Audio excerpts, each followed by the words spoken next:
DDC news కి స్వాగతం. తానూరు మండలం సింగన్గావ్ గ్రామంలో అన్నాబాహు సాఠే గారి 104వ జయంతి వేడుకల్లో పాల్గొన్న స్థానిక ఎమ్మెల్యే పవర్ రామారావు పటేల్ ఈ సందర్భంగా మాట్లాడుతూ అణగారిన వర్గాల కోసం సాఠే గొంతెత్తారన్నారు. ఎమ్మెల్యే చెప్పారు, వంచిత పీడిత ప్రజల పక్షాన సాఠే నిలిచారన్నారు. అన్నాబాహు సాఠేను లోక్ షాహేర్ బిరుదుతో సత్కరించిన విషయాన్ని ఈ సందర్భంగా గుర్తు చేసుకున్నారు. ఈ కార్యక్రమంలో మండల నాయకులు, కార్యకర్తలు తదితరులు పాల్గొన్నారు.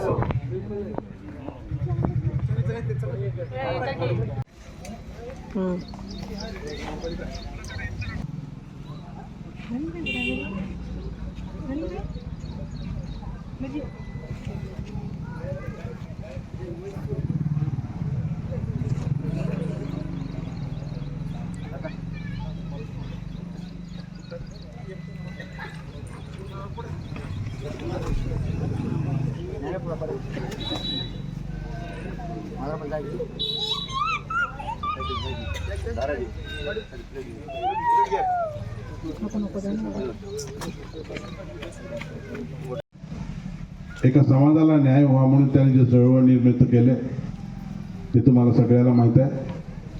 त्याच्यानंतर मातंग समाजाला अन्याय व्हायला म्हणून आपल्या तेलंगणाचे मंदाकृष्ण मादिगा गेल्या 45 वर्षापासून सतत कोणतेही गव्हर्नमेंट आहे तर आंदोलन चालू होतं. आम्हाला न्याय पाहिजे, आमचा समाज फार मागे पडलेला आहे म्हणून ज्या ज्या वेळेस जे गव्हर्नमेंट राहते त्या गव्हर्नमेंटला विनंती पत्र आंदोलन वगैरे करण्यात आले. परवा असेंब्ली इलेक्शनच्या अगोदर नरेंद्र मोदी भारताचे प्रधानमंत्री यांचा हैदराबाद येथे प्रोग्राम होता.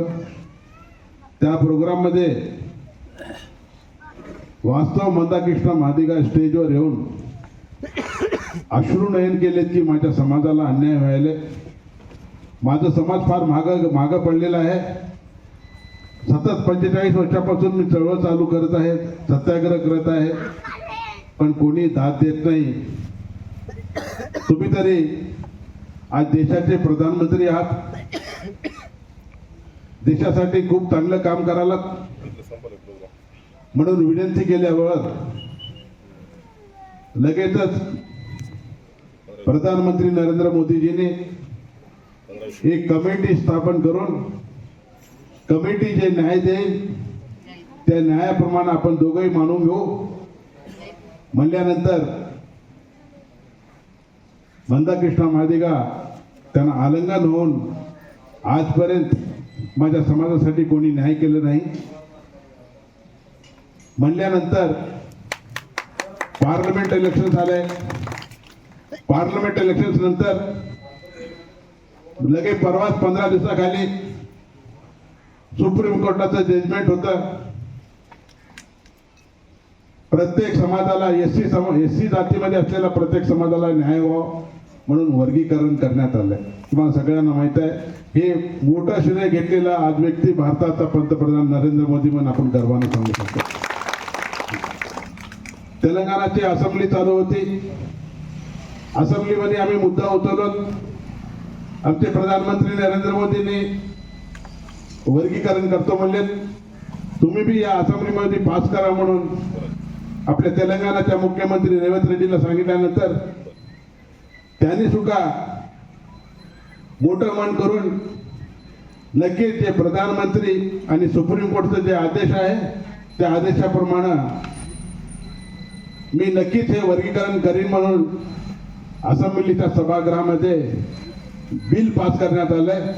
आम्ही सगळ्यांना मातंग समाजातर्फे राहू द्या, आमच्या तेलंगणाच्या सर्व समाजातर्फे मुख्यमंत्री रेवंत रेड्डीला सुद्धा आम्ही अभिनंदन केलं.